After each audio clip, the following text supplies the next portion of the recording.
വേദപഠനം ബ്രഹ്മം തൊട്ടുകൂട്ടാൻ ക്ലാസ് 51. നമ്മളിന്ന് ഇനിയൊരു പുരാണ കഥയിലേക്കാണ് കടക്കുന്നത്. ദക്ഷൻ്റെയും സതിയുടെയും കഥ. ആ കഥയുടെ ആദ്യ ഭാഗം ആദ്യം ഒന്ന് കേട്ടതിന് ശേഷം കഥയിലേക്ക് അടുത്ത ക്ലാസ്സിൽ കിടക്കാം. നമുക്ക് ആദ്യ ഭാഗത്തിൻ്റെ കുറച്ചൊന്ന് തുടക്കം ഒന്ന് കേൾക്കാം. കാരണം അവിടെ ചില ക്യാരക്ടേഴ്സിനെ ഒന്ന് പരിചയപ്പെടുത്തേണ്ടതുണ്ട്. അപ്പം അതിലേക്ക് പോകാം. സതിയുടെ കഥ മത്സ്യപുരാണം പറയുന്നത് നോക്കാം.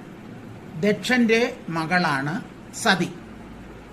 ശിവനെയാണ് സതി ഭർത്താവായി സ്വീകരിച്ചത്. ശിവനെ ദക്ഷന് തീരെ ഇഷ്ടമില്ല. ഇവിടെ ദക്ഷന്റെ പുത്രിയാണ് സതി എന്ന് പറയുകയാണ്. ഈ ദക്ഷൻ ആരാണെന്ന് മനസ്സിലാക്കണം. ദക്ഷൻ ആരാണെന്ന് സയൻസിൻ്റെ അടിസ്ഥാനത്തിൽ തന്നെ മനസ്സിലാക്കിയതിന് ശേഷം മുന്നോട്ട് പോയാലേ കഥയ്ക്ക് വ്യക്തത വരികയുള്ളൂ. ദക്ഷൻ മാത്രമല്ല ഉള്ളത്, വേറൊരു കഥ അതും പറയും. ആ കഥയിൽ ഒരു ഹിമവാന്റെ പുത്രിയാണ് പാർവതി എന്ന് പറയുന്നുണ്ട്. അപ്പോൾ ഈ ഹിമവാൻ ആരാണെന്നും കൂടി മനസ്സിലാക്കണം. അപ്പൊ ദക്ഷനും ഹിമവാനെയും കൂടി മനസ്സിലാക്കിയതിന്റെ ശേഷം നമുക്ക് കഥയിലേക്ക് കടന്നിട്ട് അതിന്റെ പിന്നിലുള്ള സയൻസ് നോക്കാം. അപ്പൊ ഈ രണ്ട് കഥ എന്തിനാണ് ചേർത്ത് വെച്ചതെന്ന് ചോദിച്ചു കഴിഞ്ഞാൽ, ഒന്നില് സതിയാണ്, ഒന്നില് പാർവതിയാണ്. പക്ഷേ ഈ സതിയായിരുന്നു ശിവന്റെ ആദ്യത്തെ രുദ്രന്റെ ആദ്യത്തെ ഭാര്യ. പക്ഷേ ചില കാരണങ്ങളാൽ അത് കഥയിൽ പറയും. സതി ദക്ഷന്റെ യാഗശാലയിൽ സ്വയം അഗ്നിയിൽ ചാടി ദേഹം വെടിയും. എന്നിട്ട് പുനർജനിച്ചതാണ് പാർവതി. അപ്പൊ ഇവർ തമ്മിൽ ബന്ധമുണ്ട്. അതുകൊണ്ടാണ് ഈ ദക്ഷന്, പക്ഷെ അവൾ ജനിക്കുന്നത് ഹിമവാന്റെ പുത്രിയായിട്ടാണ്. ഈ ദക്ഷൻ ആര്, ഹിമവാനാണ് എന്ന് മനസ്സിലാക്കിയാൽ മാത്രമേ കഥയെ നമുക്ക് സയൻസിലോട്ട് മുന്നോട്ടേക്ക് നയിക്കുവാൻ പറ്റുകയുള്ളൂ. അപ്പോൾ ആദ്യം ദക്ഷൻ ആരാണെന്ന് നോക്കാം. നമുക്കറിയാം, ആറ്റത്തിൻ്റെ നടുവിൽ ന്യൂക്ലിയസ് ഉണ്ട്. ന്യൂക്ലിയസിന് ചുറ്റും ഇലക്ട്രോൺ ചുറ്റുന്നുണ്ട്. പല ആറ്റത്തിന് ചുറ്റുന്ന ഇലക്ട്രോണുകളുടെ എണ്ണം വ്യത്യസ്തമാണ്. ചിലതിൽ ഓരോ ഓർബിറ്റിലാണ് ചുറ്റുന്നത്. ചിലതിൽ ഒരു ഓർബിറ്റ് ചെയ്യേണ്ട, ചിലതിൽ 2 ഉണ്ടാ, 3 ഉണ്ടാ, 4 ഉണ്ടാ. അങ്ങനെ ആറ്റത്തിൻ്റെ വലിപ്പം വലുതായി വരും. എന്നാൽ ഒരു ആറ്റം മറ്റൊന്നുമായിട്ട് കൂടിച്ചേരുന്നത് അതിൻ്റെ ഔട്ടർ മോസ്റ്റ് ഓർബിറ്റാണ്. ഏറ്റവും പുറത്തെ ഓർബിറ്റിൽ 8 വേണം, അല്ല 8 മാക്സിമം 8 നിൽക്കാൻ പാടുള്ളൂ എന്ന് നമ്മൾ കണ്ടു. എല്ലാത്തിനും അധികപക്ഷത്തിനും ഭൂരിപക്ഷത്തിനും 8-ൽ കുറവാണ്. അതുകൊണ്ട് അത് 8 ഉണ്ടാക്കിയേ പറ്റൂ എന്നുള്ള നിയമം കൊണ്ട് അത് പലതുമായിട്ട് കൂടിച്ചേർന്ന് എങ്ങനെയല്ലോ കൂടിച്ചേർന്നെല്ലാം നമ്മൾ കണ്ടു കഴിഞ്ഞു. 8 ശ്രമിക്കും. അതിലെല്ലാം പങ്കെടുക്കുന്നത് ഈ ഔട്ടർ മോസ്റ്റ് ഓർബിറ്റാണ്. ഇപ്പോൾ ഇംഗ്ലീഷിൽ അതിന് ഔട്ടർ മോസ്റ്റ് ഓർബിറ്റ് എന്ന് പറയുമ്പോൾ സയൻസിൽ അതിൽ പറയുന്നത്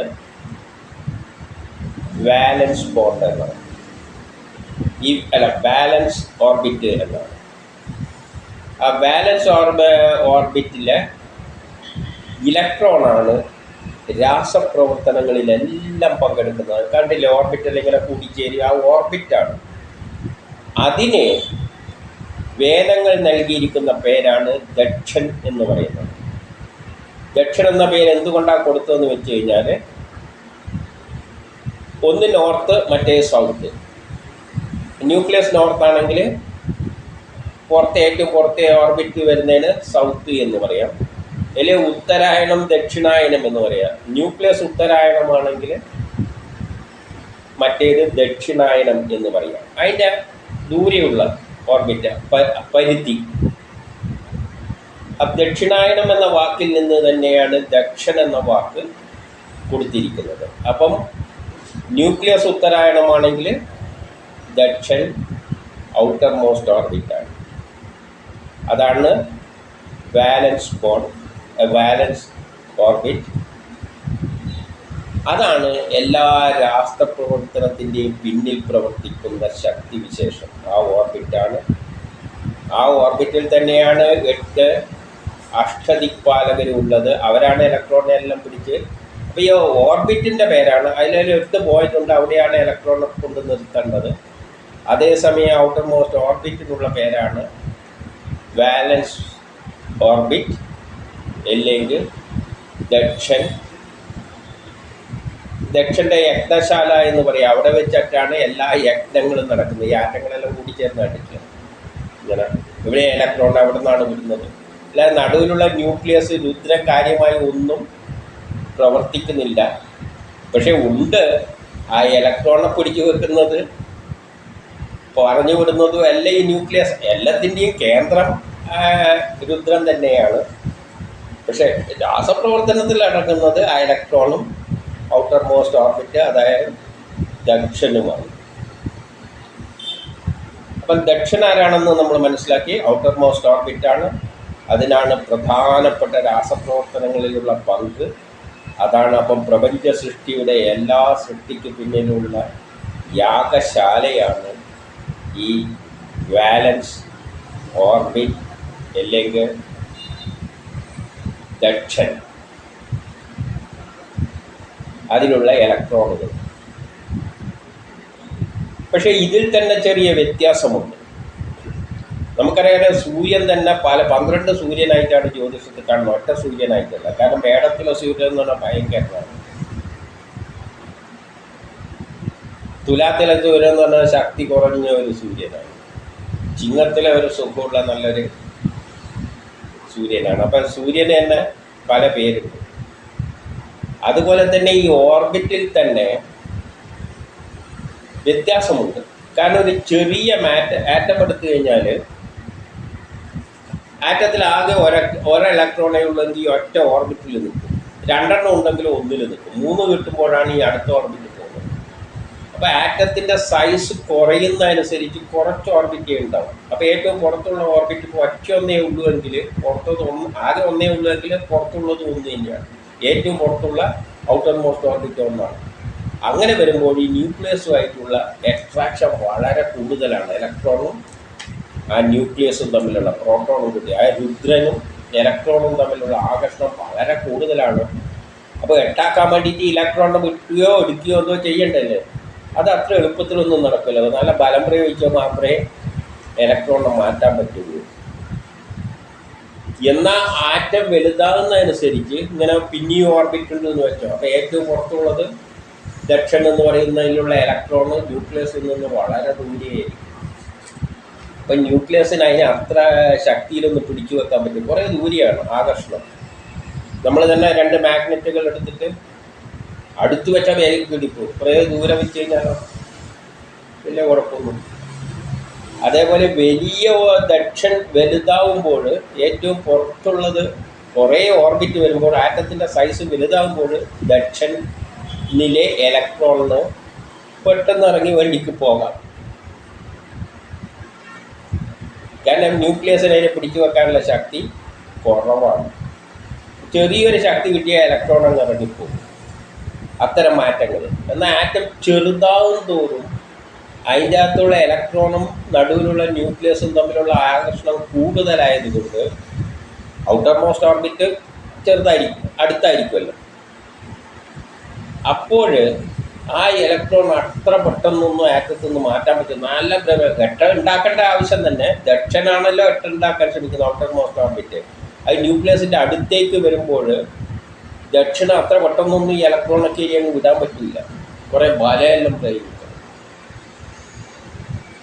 അപ്പം അങ്ങനെ വരുമ്പോഴുള്ളതിനാണ് ആ ഓർബിറ്റിന് വേറെ തന്നെ ഒരു പേര് കൊടുക്കുകയാണ്. അതായത് ന്യൂക്ലിയസോട് അടുക്കുമ്പോൾ ചെറിയ ആറ്റങ്ങളിൽ ഔട്ടർ മോസ്റ്റ് ഓർബിറ്റിന് വേറൊരു പേരാണ് കൊടുക്കുന്നത്, ഹിമവാൻ. ഹിമവാൻ എന്ന് പറയുമ്പോൾ ഹിമാലയത്തിൻ്റെ എന്തുകൊണ്ടാണ് അത് പേര് കൊടുക്കാൻ കാരണം എന്ന് വെച്ച് കഴിഞ്ഞാൽ ഹിമാലയത്തിൻ്റെ ടോപ്പ് വ്യൂ മുകളിൽ നിന്ന് നോക്കുമ്പോഴുള്ള ഒരു ഫോട്ടോ എടുത്തു കഴിഞ്ഞാൽ അല്ലെങ്കിൽ എഞ്ചിനീയറിംഗ് ഡ്രോയിങ്ങിൽ ടോപ്പ് വ്യൂ ഹിമാലയത്തിൻ്റെ ടോപ്പ് വ്യൂ വരക്കുന്നത് ഇങ്ങനെയാണ്. ഒരു ആറ്റത്തിൻ്റെ അതിൻ്റെ മുകളിലുള്ള ടോപ്പാണിത്. പിന്നെ ചെരിഞ്ഞ് വന്നിട്ട് അവസാനം ഭൂമിയോട് ടച്ച് ചെയ്യുന്നിടത്തൊരു വരമായിരിക്കാണ്. അപ്പോൾ അത് ആ പർവ്വതത്തിൻ്റെ ഭാഗം തന്നെയാണ് ആ വര, ആ ഭൂമിയിൽ ടച്ച് ചെയ്യുന്ന ആ വട്ടത്തിലുള്ള വര. അത് ഹിമവാന്റെ ഭാഗം തന്നെയാണെന്ന് പറഞ്ഞാൽ ഇത് തമ്മിൽ അങ്ങനെ ആറ്റത്തിൻ്റെ കാര്യത്തിൽ അത് എടുത്തു കഴിഞ്ഞാൽ ഇതും ഭയങ്കര ആകർഷണത്തിൽ പിടിച്ച് ഒന്നായിട്ട് നിൽക്കുകയാണ്. അതിൽ നിന്ന് ആ ഒരു ഇലക്ട്രോണെ മാറ്റുക എന്ന് പറയുന്നത് വളരെ പ്രയാസമാണ്. അതുകൊണ്ടാണ് ഇത്തരം ഓർബിറ്റിലാണ് പ്രത്യേക ഒരു പേര്. ഇപ്പം കഥയിൽ വരുമ്പോൾ ഓരോന്നിനും ഓരോ പേര് കൊടുക്കുമല്ലോ. അപ്പോൾ അത് ദക്ഷൻ തന്നെയാണ്, ഔട്ടർ മോസ്റ്റ് ഓർബിറ്റ് തന്നെയാണെങ്കിലും അതിന് പ്രത്യേക ഒരു പേര് കൊടുക്കുകയാണ്. അതാണ് ഹിമവാൻ. ഹിമവാൻ എന്ന് പറയാൻ കാരണം ആ പർവ്വതത്തിൻ്റെ ഭാഗമായിട്ട് അങ്ങനെ അതുമായിട്ട് ഒട്ടിച്ചേർന്ന് നിൽക്കുന്നതുകൊണ്ട് വളരെ അടുത്താണ് എന്ന അർത്ഥം വരാനാണ് ഹിമവാൻ. ദക്ഷൻ എന്ന് പറയുമ്പോൾ അങ്ങ് ദൂരെയാണ്, അപ്പുറത്ത് അറ്റം എന്നാണ്. അപ്പം വലിയ ആറ്റം വരുമ്പോൾ അതിൻ്റെ ഔട്ടർ മോസ്റ്റ് ഓർബിറ്റിനാണ് ദക്ഷ പ്രജാപതി എന്ന് പറയുന്നുണ്ടെങ്കിൽ ന്യൂക്ലിയസോട് അടുക്കുമ്പോൾ ഉള്ളതിന് ഹിമവാൻ എന്ന പേരും അതിലെ ഓർബിറ്റിനെ ഹിമവാന്റെ പുത്രി എന്നെല്ലാം പറയാം.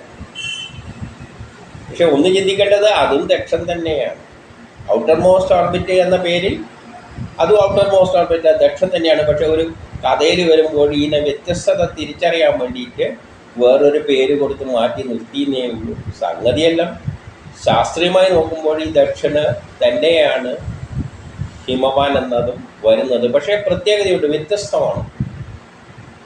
വലുതാവും തോറും അതിലെ ഇലക്ട്രോൺ പെട്ടെന്ന് ഇറങ്ങിപ്പോകാം.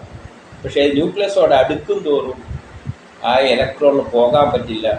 അപ്പം ദക്ഷൻ്റെ സ്വഭാവത്തിലും വ്യത്യാസമുള്ളത് കൊണ്ടാണ് വേഗത്തിൽ ഇലക്ട്രോൺ ഇറങ്ങിപ്പോകാൻ പറ്റുന്ന ഓർബിറ്റുകൾക്ക് ദക്ഷനെന്നും പെട്ടെന്ന് ഇറങ്ങിപ്പോകാൻ പറ്റാത്ത ചെറിയ ആറ്റങ്ങൾക്ക് ഹിമവാൻ എന്നും ഔട്ടർ മോസ്റ്റ് ഓർബിറ്റ് രണ്ടും ഓർബിറ്റ് തന്നെയാണ് എന്ന് പറയുന്നത്, പേര് കൊടുത്തിരിക്കുന്നത്. പുരാണ കഥകളിൽ വെക്കുമ്പോൾ രണ്ടിനും രണ്ടായിട്ട്, കാരണം രണ്ടിൻ്റെ സ്വഭാവം വ്യത്യാസമാണ്. വലിയ ആറ്റങ്ങളിൽ ദക്ഷൻ എന്ന് പറയും ഔട്ടർ മോസ്റ്റ് ഓർബിറ്റിന്, കാരണം അതിനുള്ള ഇലക്ട്രോൺ എളുപ്പത്തിൽ പോകാം. ചെറിയ ഓർബിറ്റിൽ ന്യൂക്ലിയസോട് അടുത്ത് കിടക്കുന്നത് കൊണ്ട് ചെറിയ ആറ്റങ്ങളിൽ ചിലപ്പോൾ 1-2 ഓർബിറ്റ് ഉണ്ടാകും. അത് ന്യൂക്ലിയസിന് അടുത്തായതുകൊണ്ട് അതിലെ ഇലക്ട്രോൺ പെട്ടെന്ന് ഔട്ടർ മോസ്റ്റ് ഓർബിറ്റിലെ ഇലക്ട്രോൺ പെട്ടെന്ന് പോകാൻ പറ്റില്ല. ആ വ്യത്യാസമുള്ളത് കൊണ്ട് ആ ഓർബിറ്റിന് അത് ഔട്ടർ മോസ്റ്റ് ഓർബിറ്റ് തന്നെയാണ് ഹിമവാൻ എന്നും പേര് കൊടുക്കാം. ആ ഇലക്ട്രോണെ ഹിമവാന്റെ പുത്രി എന്ന് പറയാം, മറ്റേതും ദക്ഷൻ്റെ പുത്രി എന്ന് പറയാം. പൊതുവേ ഔട്ടർ മോസ്റ്റ് ഓർബിറ്റ് എന്ന നിലയിൽ ചിന്തിക്കുമ്പോൾ ദക്ഷൻ തന്നെയാണ് എല്ലാ രാസപ്രവർത്തനങ്ങളും. ഈ ഔട്ടർ മോസ്റ്റ് ഓർബിറ്റ് തന്നെയാണ്, അല്ലെങ്കിൽ ഹിമവാൻ്റെ ആ ഓർബിറ്റ് തന്നെയാണ് എല്ലാ രാസപ്രവർത്തനങ്ങളിലും പങ്കെടുക്കുന്നത്. ഇനി നമുക്ക് ദക്ഷൻ്റെ കഥയിലേക്ക് പോകാം.